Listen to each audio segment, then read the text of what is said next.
origin of Ganga is, Ganga का उद्गम स्थल है, गंगोत्री है, देवप्रयाग है, यमुनोत्री है, बद्रीनाथ है। बचपन से आपने पढ़ा हुआ, आप सोच भी रहे होंगे बहुत बहुत ही आसान सा सवाल है, सर ने कैसा सवाल पूछ लिया, बचपन से पढ़ा हुआ है। चेक इट आउट, क्या जो आपने बचपन से पढ़ा हुआ है क्या वो ठीक है?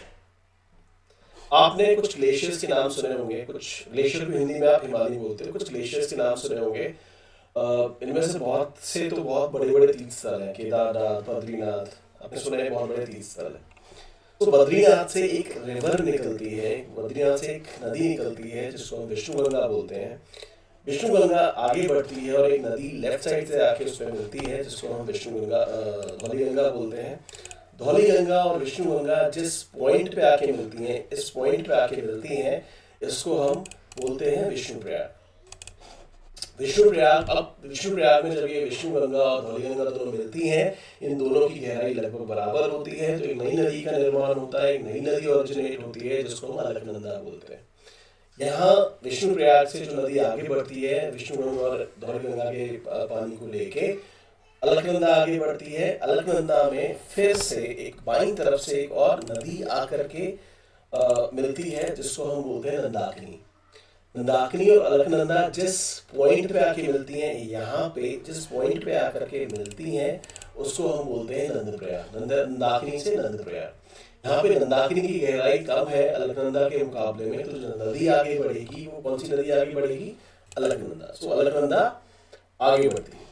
जब अलकनंदा आगे बढ़ती है उसमें एक और नदी लेफ्ट साइड से ही आकर के मिलती है जिसको हम बोलते हैं पिंडार नदी। पिंडार नदी आकर के जब अलकनंदा में मिलती है उस जगह को हम बोलते हैं कर्णप्रयाग।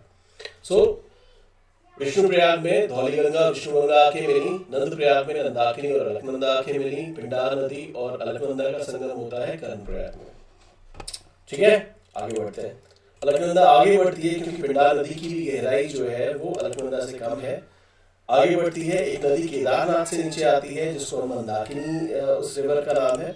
मंदाकिनी आकर के जिस पॉइंट पे आकर के मिलती है अलकनंदा से, उस जगह को हम बोलते हैं रुद्रप्रयाग। रुद्रप्रयाग में मंदाकिनी और अलकनंदा का संगम होता है। फिर से मंदाकिनी की गहराई अलकनंदा से कम है, तो आगे जो नदी बढ़ेगी वो बढ़ती है अलकनंदा।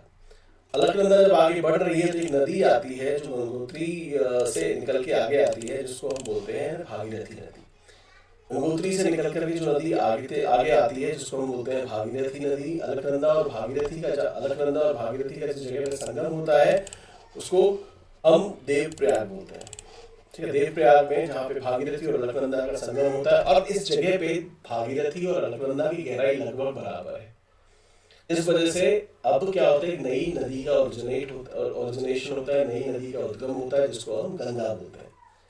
ठीक है, सो अगर हम पहले ही क्वेश्चन पे जाएं, अगर आपसे मैं पूछूं कि गंगा का उद्गम स्थल कौन सा है तो आप क्या बोलेंगे? गंगोत्री बोलेंगे, केदारनाथ बोलेंगे, बद्रीनाथ बोलेंगे, क्या बोलेंगे?